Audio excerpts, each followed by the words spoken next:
Hello fellow lovers of the liminal and the weird, and welcome to another video by Liminal Spaces.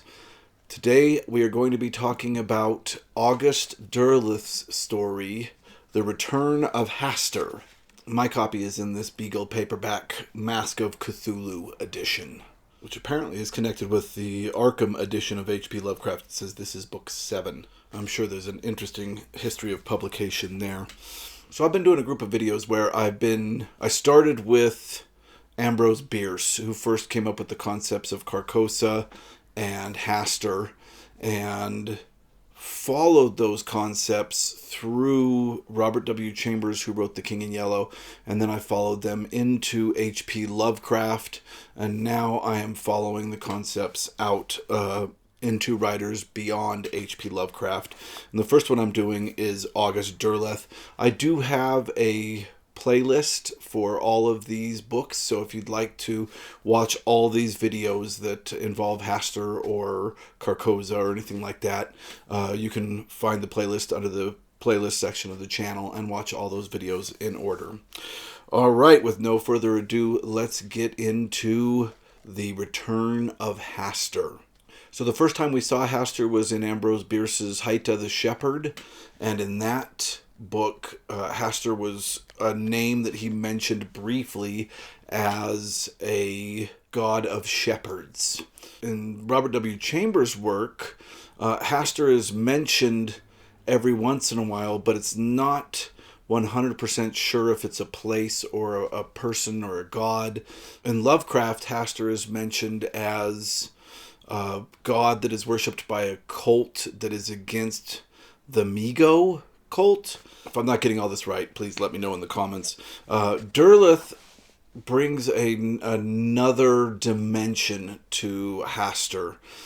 He really, first off, he makes him an old one of the ancients, but he also makes him Cthulhu's half-brother, which is interesting. Derleth did a lot of interesting stuff in this story, The Return of Hastur. So in this story, we open with a narrator named Haddon, who is the attorney for Amos Tuttle. And Amos Tuttle has left some really odd instructions in his will. And it's interesting because the story starts with Haddon saying, "This is the case that destroyed my practice." So Amos Tuttle has this large house just outside of Arkham, and his will stipulates that Amos, after the funeral, is to have the house destroyed and a certain amount of really rare texts on the occult destroyed. Other than the strange stipulations of the will, everything else is left to Amos's nephew, Paul Tuttle. And right after the funeral, Paul Tuttle gets a hold of Haddon and says, "Look, do not destroy the house. Do not destroy these texts. My uncle was obviously insane. There's no reason to destroy this house." So Haddon takes it in front of the judge, and the judge is like, "Yeah, that's a little wild. We don't need to destroy the property. That's crazy." So Paul moves into Amos's house, and Haddon moves on with his life. Although there was a copy of the Necronomicon in Amos's house that belonged to Miskatonic University. So he takes that back to Miskatonic University. Anyway, time passes. He comes back to Arkham on other business and hears that Paul Tuttle's gotten a tiny bit weird. And he also hears that the Necronomicon has once again been stolen from Miskatonic University, and that the person that runs the library there thinks that it was Paul Tuttle that took it. So he decides to pay Paul Tuttle a visit, and he goes and he sees him, and Paul Tuttle's definitely a little weird, hyperly obsessed with scholarly activity, the same scholarly activity that his uncle was seemingly obsessed with, and that is the concepts that he's finding in all these really rare texts that his uncle had got and wanted destroyed. Let me read just page 12 from my copy of the story here. "Among my Uncle Amos's papers there are many fearsome names written in his crabbed script. Great Cthulhu, the Lake of Hali, Sathogua, Yog Solith Nartholotep, Azathoth, Hastur the Unspeakable, Yuggeth, Aldones, Thal, Aldebaran, the Hyades, Carcosa, and others. And it is possible to divide some of these names into vaguely suggestive classes from those notes which are explicable to me, though many present insoluble mysteries I cannot hope as yet to penetrate, and many too are written in a language I do not know, together with cryptic and oddly frightening symbols and signs. But through what I have learned, it is possible to know that Great Cthulhu is one of the water beings, even as Hastur is of the beings that stalk the star spaces.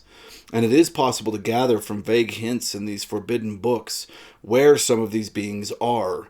So I can believe that in this mythology, Great Cthulhu was banished to a place beneath the seas of Earth, while Hastur was hurled into outer space, into that place where the black stars hang, which is indicated as Aldebaran of the Hyades, which is the place mentioned by Chambers, even as he repeats the Carcosa of Bierce. Coming upon this communication from the priest in Tibet in the light of these things, surely one fact must come clearly forth. Haddon, surely beyond the shadow of a doubt, he who is not to be named can be none other than Hastur the Unspeakable. Other than Hastur, that is the only mentions we get of all the other things that we've found in Bierce and Chambers, Carcosa, and things like that. One thing that's really interesting about Derleth's story is that he, in his universe, in his Cthulhu universe, which H.P. Lovecraft really encouraged people to write in. He liked the expansion of his universe. Robert W. Chambers and Ambrose Bierce exist as writers. Their fiction exists in his fictional universe, which is really interesting. And he does the same a little later in the story with H.P. Lovecraft, and especially the Innsmouth story.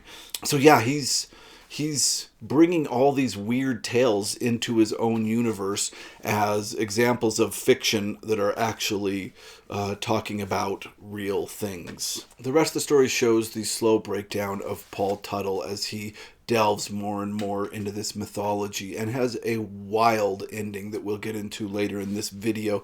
But I want to stop there for just a minute to talk about the history of this story and August Derleth. So August Derleth was born in 1909. He died in 1971, and he was part of Lovecraft's circle. He also was one of the founders of Arkham House Publishing House, and was the first to publish H.P. Lovecraft's work outside of magazines. This specific story, he says something about in a really quick intro that I want to read really quick.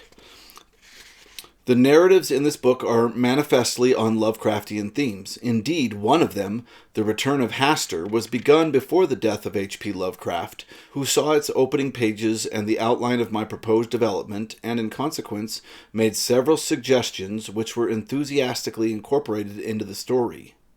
The remaining stories also stem directly from the Cthulhu mythos created by Lovecraft, who was in the habit of urging his writer friends to add and expand the mythos. So in Derleth's own words here, we learn that this story he had the first few pages for and an outline and was able to discuss them with Lovecraft, and Lovecraft gave him ideas which he incorporated into the story. Very, very cool. So this story specifically was first published in Weird Tales in March of 1939. It was then published in Derleth's Someone in the Dark by his Arkham House Publishing Company. And then after that, it didn't see the light of day until 1958 when The Mask of Cthulhu was first released. And this is my 1971 Beagle copy of that text. So it's an early Cthulhu mythos story, 1939. For me, for everything I've read, this is a good story. It doesn't match up. I guess it's closest to Lovecraft. Bierce and Chambers had completely different styles, and I think Derleth and Lovecraft had similar styles. But this, while taking a more epic scale than Lovecraft, it doesn't have the kind of insane, scary turnaround that some Lovecraft does. When you start writing about the return and the fighting of gods, it's going to take a larger scale, which means you're going to lose some of that small human scale horror, if that makes any sense. That said, this is a great story, and I'm going to be reading more Derleth. I really enjoy him as a writer. All right, from here on out, I will be talking about spoilers. So if you haven't read this, go give it a read. Come back and watch this after that. Paul Tuttle continues to go down this path, and he keeps talking about a promise that his uncle made, Amos Tuttle made, of giving Hastur a place to return. And he's constantly, whenever he's talking to the narrator, he's constantly like, I don't think this place is good enough. I don't think that the caves under the house are good enough. The house itself is not good enough for Hastur to return to. Basically, this all culminates in one night where he gets a telegram to go see Tuttle, and he does, and Tuttle is like, here's the deal, take all of these ancient texts, these rare texts, take them to Miskatonic University, give them to the library there. From here on out, they're under the library's control.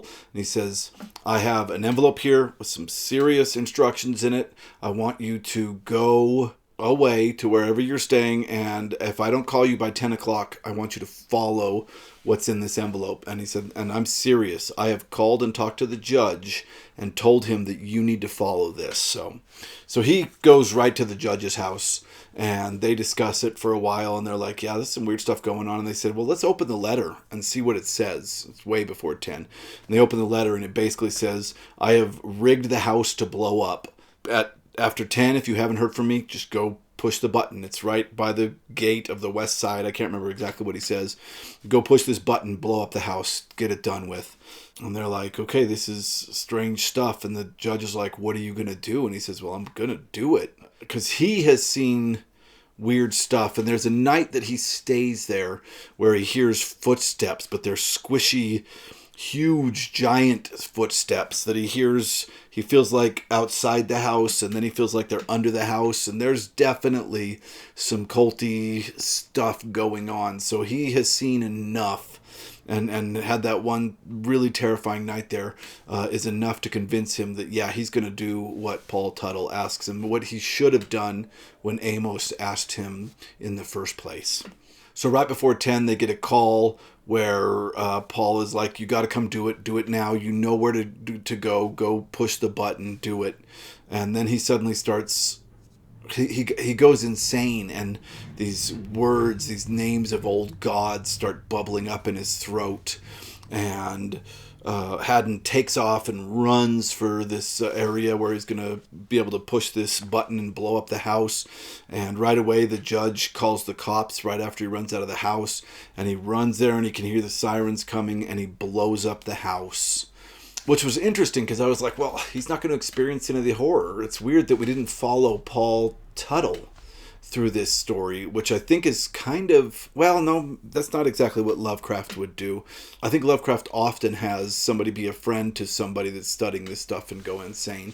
So Derleth did the same. But blowing it up was such an interesting concept, but really quickly I understand why he did what he did. So the house blows up, and it sinks into all the tunnels underneath the house, and he sees stuff, this big blob, like this big ectoplasmic blob rises out of the house, and then a weird black dark thing runs from the house and is running towards him, and suddenly there's this huge pillar of light that has like lightning style arms that grabs this blob and hucks it out to sea, and then he grabs the black blob coming at him and hucks that out to sea. But there's one more thing coming, and the big light disappears, and there's this one more thing coming from the house, and it has like tentacle arms. There's like no bones in its arms. And as he's watching with horror, he begins to realize that it's Paul Tuttle, and that Hastur, the promise wasn't for him to create a space for Hastur, as Paul Tuttle thought it was. What he had to do, what the promise was, is that Amos would give his own body for Hastur to inhabit. And if Hastur didn't, then whoever lives in the house would have to give their body to Hastur. And Paul is running with his arms like tentacles, we assume, inhabiting Hastur. Or maybe Hastur got hucked into the sea. Oh no, the lightning bolt hucks one thing into the sky, which might have been Hastur. I don't know. It's a wild ending. It's epic. It's super huge and very, very interesting. Like I said, it's a lot bigger than many of the other books have been. All the other books have really just hinted at the insanity that these gods create, and even Lovecraft himself would often hint at without going as far, say, as that. Although I haven't read all Lovecraft. Maybe Lovecraft did go this far. Who knows? I'm sure many of you have read a lot more of this than I have. I'm just tracing this trail of Hastur and Carcosa and stuff. So yeah, a really interesting read, a really wild read, very, very creepy. I look forward to checking out more Derleth in the future. Again, if you would like to follow me as I start with Bierce and go through and follow this mythos all the way through, there is a playlist on the channel where you can do that. And of course, if you like this content, please like, subscribe, comment. And if you'd like to help support the channel, I do have a Patreon. There's a link in the description below. All right, thank you so much for watching.